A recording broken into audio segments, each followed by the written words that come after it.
بسم اللہ الرحمن الرحیم۔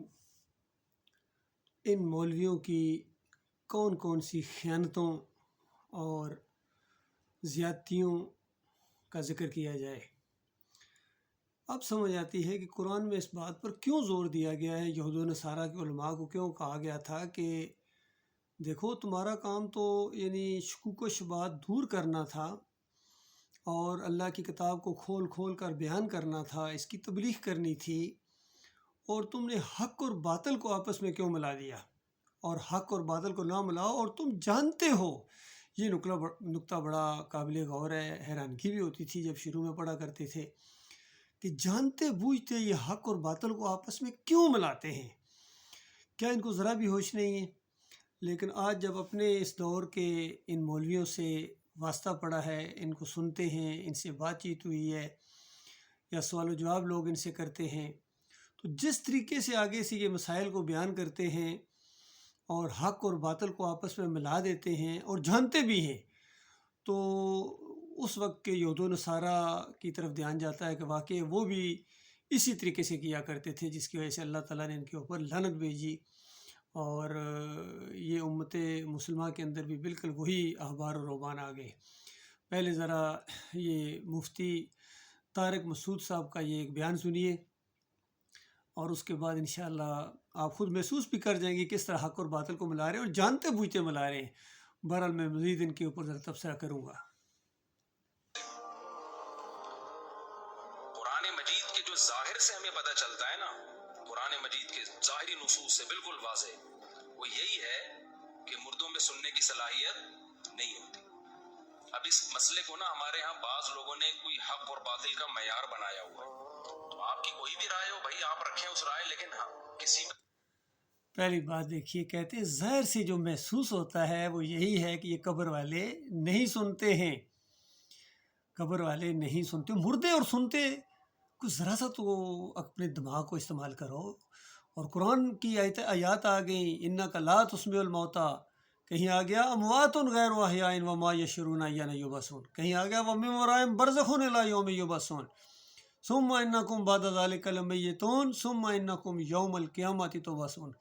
یہ ظاہر سے معلوم ہو رہا ہے، یہ پوری محکم آیات ہیں۔ تو یہاں سے انہوں نے علمی خیانت کرنا شروع کی۔ تو اب ذرا آگے سنیے مزید کیا، اور ہاں کہہ رہے ہیں کہ حق اور باطل کا معاملہ نہیں ہے، یعنی قرآن کو مانا جائے یا نہ مانا جائے، یہ حق اور باطل کا معاملہ نہیں ہوتا ہے۔ بھائی پھر قادیانی کا کیا قصور ہے؟ حق اور باطل کا معاملہ ہوتا ہے۔ جب قرآن میں ایک چیز آ جائے اس کے بعد اس کے مخالف عقیدہ رکھنا یا درمیانی عقیدہ رکھنا یا ڈما ڈول عقیدہ رکھنا، یہ بہت بڑی جہالت ہے۔ سنیے ذرا۔ دوسرے کی رائے مسلط تو نہ کی جائے۔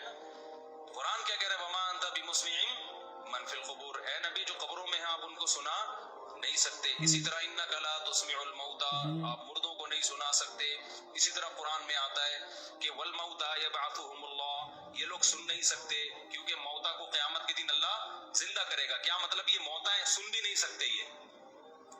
تو اس لیے میری رائے اس بارے میں، ہمارے شیخ حضرت مفتی رشید احمد صاحب رحمہ اللہ کی رائے وہ یہی ہے کہ مردوں کو نہ سنایا جا سکتا ہے، نہ مردے سن سکتے۔ ہاں کچھ جزوی واقعات ہیں مردوں کے سننے کے، تو جہاں حدیث سے سننا ثابت ہوگا ہم کہیں گے ٹھیک ہے وہاں سننا ثابت ہے، صرف اس حد تک، اس سے آگے دیکھیے یہاں شکوک و شبہات ڈالنے شروع کر دیے۔ قرآن کی آیات بھی پڑھی، یعنی جانتے ہیں یہ کون سی بات ہے جو حضرت نہیں جانتے ہیں۔ تو کہتے ہیں کہ کچھ حدیث میں آتا ہے، اس ظالموں، کیا نبی علیہ السلام قرآن کو جھٹلانے کے لیے آئے تھے یا قرآن کی تشریح کرتے تھے؟ یہ ممکن نہیں ہے کہ قرآن تو کہے کہ مردہ نہیں سنتا ہے اور نبی علیہ السلام کہیں سے کوئی گنجائش نکال کے کہہ دے۔ ذرا بھی تمہارا دماغ نہیں کام کرتا ہے؟ کیوں نبی پر الزام لگاتے ہو اور جانتے بوجھتے لگاتے ہو؟ اور وہ حدیث بھی ذہن میں رکھو جو نبی علیہ السلام نے کہا کہ جانتے بوجھتے میرے اوپر جھوٹ بولے وہ جہنم میں اپنا ٹھکانہ بنا لے۔ تو انہوں نے گویا اپنے ٹھکانے جہنم میں بنائے ہوئے، جانتے بوجھتے انہوں نے اللہ کی کتاب کا انکار کیا ہے، نبی صلی اللہ علیہ وآلہ وسلم کے اوپر الزام لگایا ہے انہوں نے۔ اب آگے سنیے۔ اس میں تعدی ہماری نظر میں ٹھیک نہیں ہے۔ پھر بھی کوئی سماع موتیٰ کا قائل ہے تو وہ خود دلائل جانے، اس میں پھٹا کرنے کی بالکل بھی ضرورت نہیں ہے۔ اچھا باقی وہ ایک لطیفہ سنا کے اپنے بیان کو لطیفے ختم سناؤ۔ کرتا ہوں، وہ ہے بڑا زبردست۔ وہ ایک صاحب تھے نا، اچھا ہاں یہ جو ہے نا ہم جو قبروں کو کہتے ہیں السلام علیکم یا اہل القبور، تو یہ اپنے فائدے کے لیے کہتے ہیں تاکہ ہمیں عبرت حاصل ہو، باقی فرشتے پہنچا دیتے ہیں، فرشتوں کو کوئی ٹائم تھوڑی سلام پہنچانے میں. ویسے بھی ایک کامن سینس کی بات ہے. یہ دوسرا مشرکانہ اور کافرانہ عقیدہ انہوں نے فرشتوں پر الزام لگایا، اور پھر اللہ پر بھی کہ اللہ نے فرشتوں کو گویا ڈیوٹی لگائی ہوئی ہے، فرشتے پہنچا دیتے ہیں. بھئی یہاں پہنچانے والے کون سی چیز ہے؟ جب قبرستان میں جا کے السلام علیکم یا اہل القبور کہتے ہو، ہمارے جو فرشتے لکھنے والے ہیں وہ اس دعا کو لکھتے ہیں، ہمارے اعمال تو اللہ کے ہاں پیش ہوتے ہیں. مردہ نہ سنتا ہے، نہ دیکھتا ہے، نہ پہچانتا ہے، یہ فرشتے پہنچا دیتے. کہاں پہنچا دیتے؟ یہی تو پھر معاملہ ہے. فرشتوں کو بیچ میں لا کے شرک کرتے ہو اور الزام لگاتے ہو فرشتوں کے اوپر.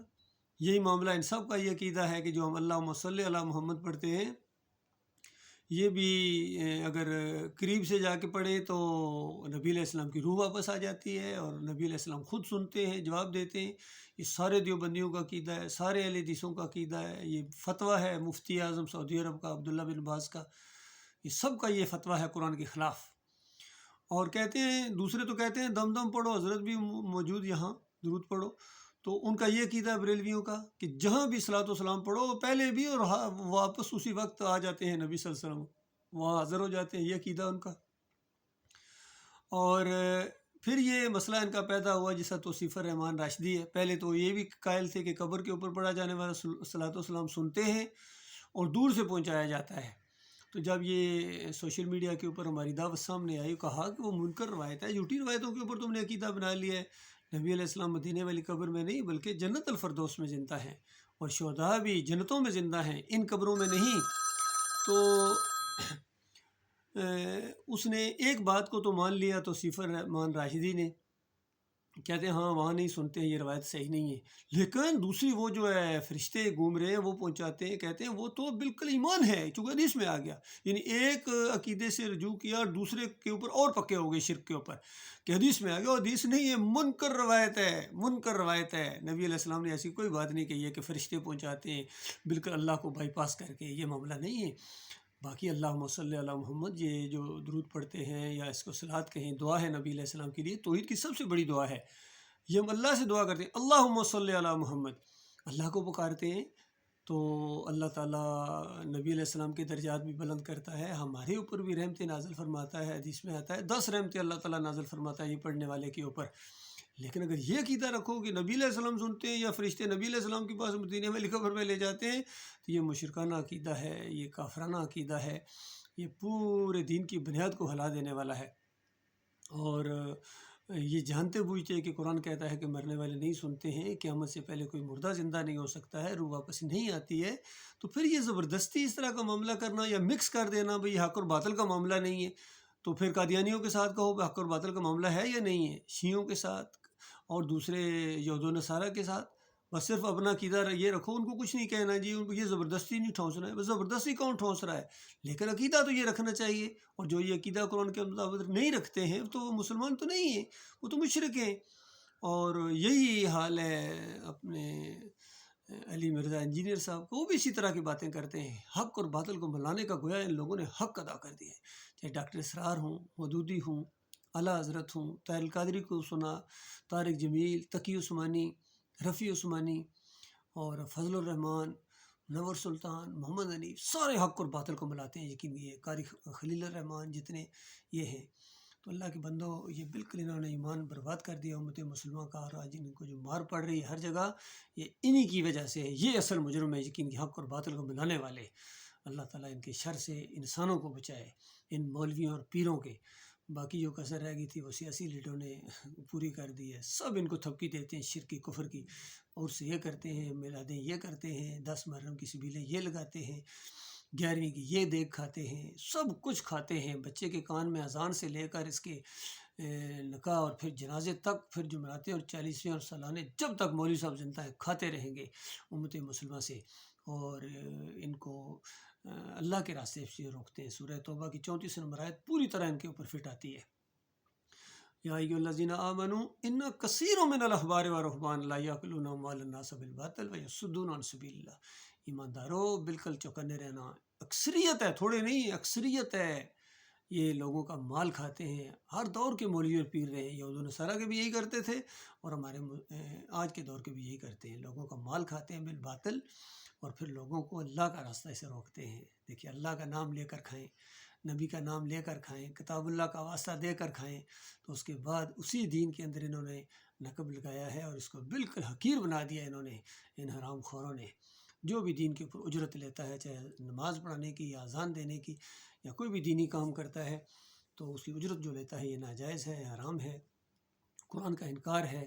اور کاش یہ اجرت لینے کے بعد، حرام خوری کے بعد، کم از کم بات صحیح بتا دیتے، حق بات بتا دیتے، وہ بھی انہوں نے نہیں بتائی ہے۔ جس طرح ابھی آپ نے طارق مسعود کا وہ آپ نے کلپ سنا ہے، کس طرح حق اور باطل کو آپس میں ملا رہے، شکوک و شبہات پیدا کر رہے، ایک بندہ نتیجے پر نہیں پہنچ سکتا ہے کہ حق کیا اور باطل کیا ہے۔ اللہ تعالیٰ حق کو حق کر کے دکھائے اور اس کے پیروی کی توفیق عطا فرمائے، اور مالک باطل کو باطل کر کے دکھائے اور اسے اجتناب اور اس کا کفر کرنے کی توفیق عطا فرمائے۔ یہ اسی کو نصیب آتی ہے چیز جس کے اندر ایمان ہو، توحید ہو، رد شرک ہو، کسی مسلک اور فرقے کے ساتھ اس کا کوئی تعلق نہیں ہو۔ ان کا تعلق چونکہ دیوبندیوں کے ساتھ ہے، کسی کا اہل حدیث کے ساتھ ہے، کوئی بریلویوں کے ساتھ تعلقات رکھتا ہے، ان کی تعریفیں کرتے ہیں، اسی وجہ سے ان کی حمایت کرتے ہیں، ان کی وکالت کرتے ہیں۔ یہ بہت بڑا جرم ہے بھائی۔